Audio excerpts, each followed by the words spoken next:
Toda empresa ela começa pequena. Realmente é fácil de controlar, é fácil de trabalhar e normalmente o empresário começa sozinho. Com o passar do tempo, ela vai crescendo, demandas vão exigindo que você contrate outra pessoa.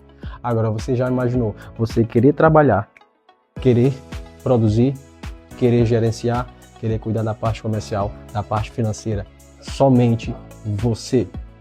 A empresa ela não cresce, ela infla e chega um momento em que ela começa a regredir, porque não tem gestão. Empresa nenhuma cresce sozinha. Você tem que compreender o seguinte, que vai chegar um momento em que a sua empresa ela precisa de mais pessoas. Este é o momento e é um sinal que o seu negócio ele está crescendo.